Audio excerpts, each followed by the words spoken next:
रोटी खाता था, दूध सब्जियां फल सब कुछ मुनासिब कीमत पे मिलता था। जिसके पास रहने को घर नहीं था ना, उसके पास पनागाहें थी। जो इलाज नहीं करवा सकता था, उसके पास सेहत कार्ड जैसी नेमत थी। मगर फिर आपकी हुकूमत आ गई। स्वागत करो, तुम्हारे अब्बू आ चुके हैं मैडम। जय हिंद दोस्तों, नमस्ते। कैसे हैं आप सब? स्वागत है आपका। तो इंट्रो देख करके आप लोगों को पता चल ही गया होगा हम किस बारे में बात करने वाले हैं। कल वाले टॉपिक को कंटिन्यू करेंगे, बहुत सारी बातें रह गई थी, आज पूरी करेंगे। फॉर्मेट हमेशा वाला बात करेंगे और पुर्कियों की मजे लेते हुए आगे बढ़ेंगे। हम कहानी शुरू करेंगे, लेकिन ये दुखियारिन जिसकी बात बीच में रह गई थी पूरी कर लेने देते हैं। अच्छी बात नहीं होती किसी फरियादी की पूरी बात सुने बगैर उसके सर पे लठ मार दे तो बोल रहे। अवाम की किस्मत को ताले लग गए, मईशत तबाह बर्बाद हो गई, सनतें बंद हो गई। एक नहीं दो नहीं, हर चीज की कीमत में 100 गुना इजाफा हो गया। आम से आम मर्ज की दवा भी गरीब की पहुंच से दूर हो गई। सुनिएगा। पक्का बीच में नहीं ना बोलेगी? ठीक है। तो भाई मैं कोई हिस्ट्री का प्रोफेसर नहीं, तो हिस्ट्री का मुझे उतना ज्ञान भी नहीं। आज से ग्रेजुएशन करना कंप्लीट हो गया, अब मैं जॉब के लिए लाइन में लगा हूँ। जो आजकल जो चल रहा है G20, 2000 का नोट, भारत की तरक्की, जीडीपी, इसी को नियर गा में इसका pure Hindi I think word है बस यही 2014-16 के हिस्ट्री के साथ जोड़ करके देखेंगे आखिर मोदी जी ने क्या किया जो कोई और नहीं कर पाया था अब तक। आपने गांव में स्पेशल गांव वाले भाई बहन मेरे अच्छे से जानते होंगे, नब्ज पकड़कर इलाज करने वाले हकीम देखे होंगे। मोदी जी ने वही किया था।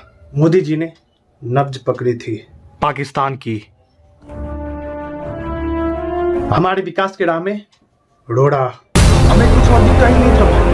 आतंकवाद, बॉर्डर, वो तमाम चीजें जो पाकिस्तान की दिन थी, मोदी जी ने पाकिस्तान मक्कू ठप दिया। बोले तो पक्का पंचर लगा दिया।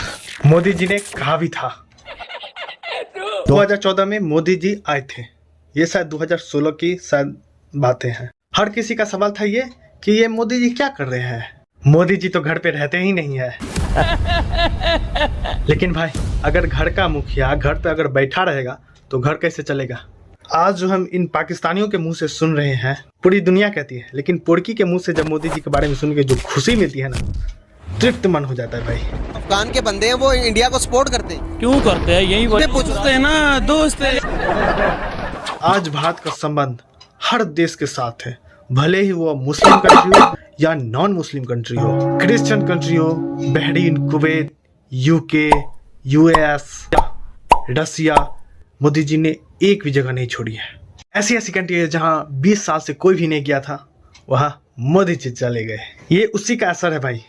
एक कहावत तो सुना होगा कि आएंगे जाएंगे नहीं तो संबंध कैसे बनेगा। बिल्कुल सगे भी एक दूसरे को भूल जाते अगर आएंगे जाएंगे नहीं एक दूसरे के यहाँ। तो ये आएंगे जाएंगे का सिलसिला जो है ना, मोदी जी ने ही शुरू किया था, उसी का असर आज देखने को मिल रहा है। आगे बढ़ते हैं। कुछ लोग आज आ रहे हैं कश्मीर में, वहां की थोड़ी सी चर्चा देख लेते हैं।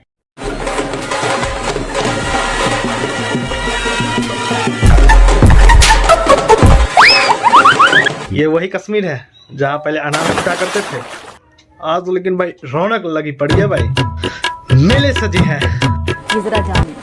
खबर ये है कि हिरोशिमा में आपको पता है क्वाड की मीटिंग चल रही है, G7 दुनिया भर का ये डिप्लोमेटिक हो रहा है, उथल पथल हो रही है। तो उसमें जो बाइडेन, आपने सुना होगा, जो बाइडेन ने बोला कि यार मोदी जी को बोला, मोदी जी पहले अपनी ऑटोग्राफ तो दो हमें, अपनी ऑटोग्राफ दो हमें।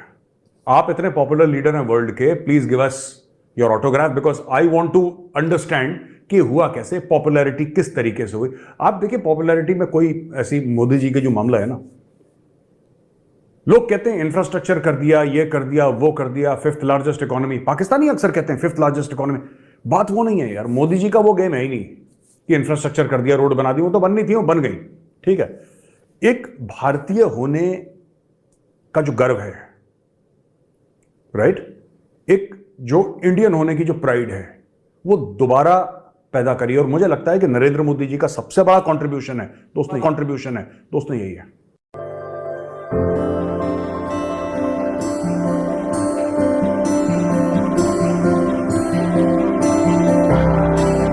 इज्जत जो मोदी जी को दी थी वो भारत की इज्जत है। तो चलिए पोर्की के रिएक्शन देख लेते हैं। पपुआ के प्राइम मिनिस्टर ने जिस तरीके से इंडियन प्राइम मिनिस्टर को बिल्कुल उनके पांव छुए और वेलकम किया, जो कि बहुत बड़ी बात। मिनिस्टर के पांव नहीं छुए या उन्हें रिस्पेक्ट नहीं दी, ये रिस्पेक्ट दी गई है इंडिया को। कुछ दिन पहले हमने, बल्कि एक दिन पहले ही हमने देखा कि अमेरिका के जो प्रेसिडेंट है उन्होंने भी इनको जादू की झप्पी दी जाके जापान में। और अब ये कौन है, ये मुझे प्लीज इनकी कंट्री का नाम कोई सिखा दे।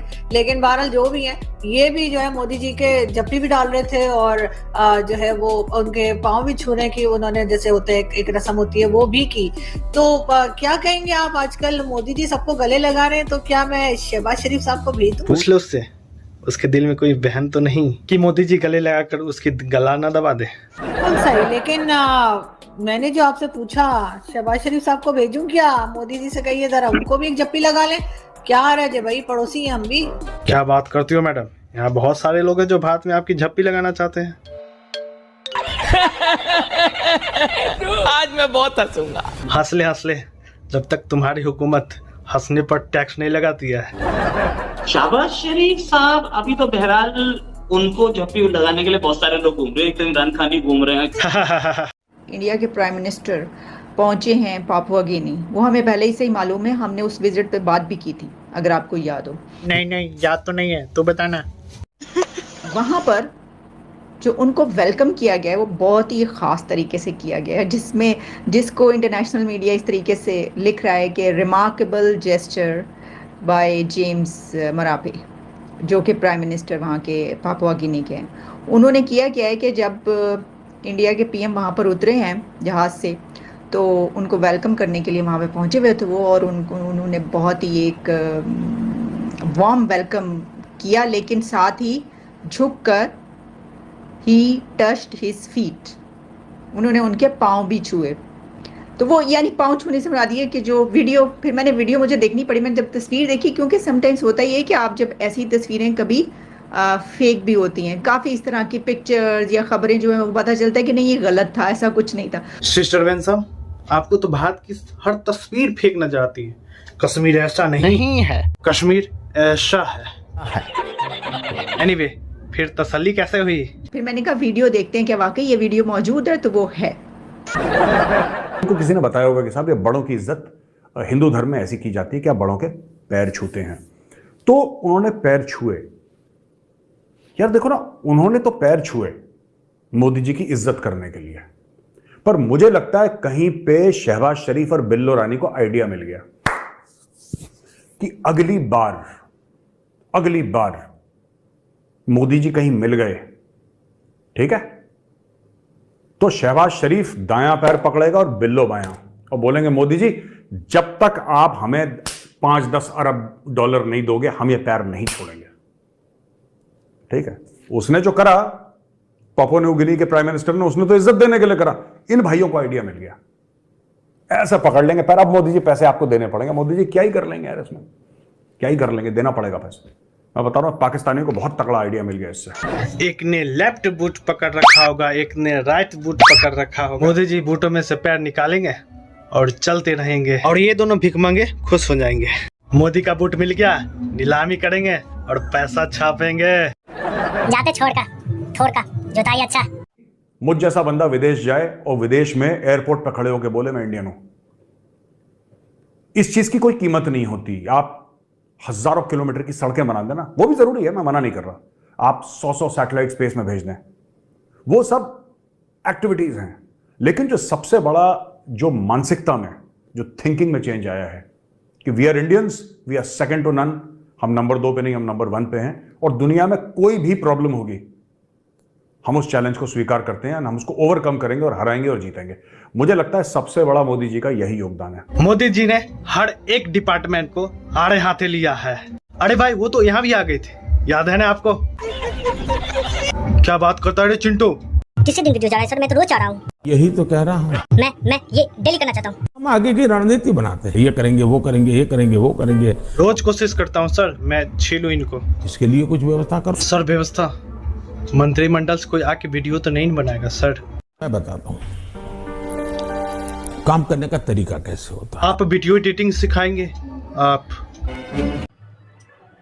योजना अच्छी है। रोज रोज पिज्जा खान अच्छा लगेगा क्या? गलत क्या है, तुम लागू करो। लागू तो सर मैं ऐसा करूंगा कि सारी औरतें पुड़की वाली सब लोटपोट हो जाएगी। हलवा पकाओ, हलवा पकाओ, हलवा पकाओ, हलवा पकाओ। मिठाई बांट रहे हैं। लोगों के दिल जीतने के काम में कभी कमी नहीं आने। पर ये लाइक ही नहीं करते, सब्सक्राइब ही नहीं करते, ये घोषणा आप खुद घोषणा हो गई, काम हो गए। सही है ना, सही है ना। तो चलते पिज्जा की कुछ और सुनते हैं भाई।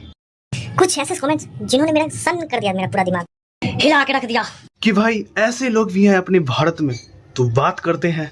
पाकिस्तान के आगाज से रोटी कपड़ा मकान का नारा लगाया गया। कभी सस्ती रोटी, कभी इनकम सपोर्ट प्रोग्राम, कभी पीली टैक्सी, पीली या मैरून। प्यारी समझ गई। लेकिन पाकिस्तान के मजदूर, गरीब और आम आदमी के हालात नहीं बदल सके। आज भी गरीब 2 वक्त की रोटी के लिए तरस रहा है। आज भी मजदूर को जब उजरत मिलती है ना, तो वो इतनी कम होती है कि वो सोचने पे मजबूर हो जाता है कि इससे अपने जिस्म को ढांपे या फिर पेट की भूख को मिटाए, खुद खाए या अपने बच्चों को खिलाए। कहीं बाप अपने बच्चों को बाजार में बेचने पर मजबूर है, तो कहीं माँ अपने बच्चों को जहर देकर उनकी भूख हमेशा के लिए मिटा देती है। मगर नारा आज भी वही लगाया जा रहा है। पाकिस्तान का मतलब क्या? हाँ तो मेरे बहनों, मित्रगणों, भाइयों एवं सज्जनों, बस फिर से थोड़ी सी सीरियस बात कर लेते हैं। मोदी जी जिस देश में एक बार गए थे ना, वहाँ के सारे लोग 20-20 बार इंडिया आ चुके हैं। अब दूसरा बवाल सबसे बड़ा तब हुआ था जब मोदी जी 2016 में नोट बंद कर दिए थे। दोस्तों मैं एक बात आप लोगों के साथ साझा करना चाहता हूँ, क्योंकि मैं पाकिस्तानी को खूब रहता हूँ, ये रिलाई करता हूँ, चाहे यूट्यूब हो, फेसबुक हो, इंस्टा हो या ट्विटर हो, कहीं भी हो, मैं पाकिस्तान का जहाँ कमेंट पढ़ता हूँ वहाँ रेल लेता हूँ सीधे, चाहे कुछ भी हो, मैं हम सबका साथ देता हूँ, चाहे कुछ हो जाए। तो उन्होंने ना पाकिस्तान के जो पापड़ आजम है उसको विराट कोहली के बारे में कंपेयर कर रहा था कि मेरा पापड़ आजम ये है, विराट कोहली वो है। अरे भाई पाकिस्तान का ऑफिशियल फादर बोले ना क्रिकेट में तो विराट कोहली है। तो उन्होंने कमेंट कर दिया, इसी से रिलेटेड बोलते कमेंट करते करते हम उसको खूब रेल दिए और वही कमेंट कर दिया कि भाई मोदी क्या समझता अपने आप को, 2000 का बंद कर दिया, इससे क्या होगा, कुछ नहीं होने वाला। सिर्फ एक पाकिस्तानी से बोला बोली होगा तो उन्होंने खूब बोल दिया कि भाई 2000 का नोट बंद कर दिया तो इंडिया में क्या कर लेगा मोदी, और पाकिस्तान में क्या फर्क पड़ेगा वो तो समय बताएगा। दोस्तों बता दो कि इंडियन करेंसी जितनी भारत में छपती थी ना, उतना ही कराची में टक्सा जो है ना, कहाँ है क्या वो नहीं मालूम, लेकिन कराची में भाई छपती थी, वही बांग्लादेश होते हुए छपती थी, और तो बांग्लादेश होते हुए श्रीलंका होते हुए तब इंडिया में आती थी। भाई वहाँ कैसे यार छाप लेते थे भाई, समझ नहीं आता था। तो मोदी ये काम बंद कर दिया तो लगता है क्या भाई बहुत गड़बड़ काम कर दिया। भाई मोदी जो किया ना करेंसी बंद करके, बहुत नेक काम किया भाई, इसके लिए मोदी को भाई दिल से सलाम। दोस्तों बता दूं, मैंने कहा था ना कि मोदी जी ने नब्ज पकड़ी थी। भाई वो मोदी जी क्या सोचता है, कब कर देगा, ये किसी को नहीं पता भाई, लेकिन वो जो करता है ना देश के लिए बहुत नेक काम करता है भाई। मोदी जी बहुत नेक बंदा है भाई। इसी पर इंडिया वाले बोलने लगे भाई मोदी तो गरीब विरोधी है। भाई मोदी गरीब विरोधी नहीं है, एकदम से इंडिया इतना गरीब नहीं बन जाएगा भाई। तुम मुझे खून दो, मैं तुझे आज़ादी दूंगा। आज़ादी तो मिल गई, लेकिन मोदी जी ने कहा तुम मुझे टाइम दो, मैं तुझे पैसा दूंगा। आ रहा है ना पैसा, लेकिन दूसरी तरफ खुद खाए या अपने बच्चों को खिलाए। मोदी जी ने कमिटमेंट की थी और कहा था एक बार अपन कमिटमेंट कर देता है। उन्होंने कहा था कटोरा लेकर के भीख मांगने पर मजबूर कर दूंगा पाकिस्तान को। आज वही हो रहा है। अवाम की किस्मत को ताले लग गए, मईशत तबाह बर्बाद हो गई, सनतें बंद हो गई, एक नहीं दो नहीं, हर चीज की कीमत में 100 गुना इजाफा हो गया। और होता रहेगा जब तक कि सब कुछ प्लेन ना हो जाए। वापस नहीं चाहिए हमें, पाकिस्तान वापस चाहिए या नहीं, I mean, इसके फायदे या नहीं, इससे बात करनी चाहिए या नहीं, पाकिस्तान इंडिया में शामिल होना चाहिए या नहीं। तब तक के लिए जय Hind, thank you so much. तो अपनी राय जो है ना सो कमेंट सेक्शन में जरूर बताना, और वीडियो कैसा लगा और कहाँ से देख रहे हो ये भी जरूर बताना। तब तक के लिए जय Hind, thank you so much. आपका दिन शुभ हो।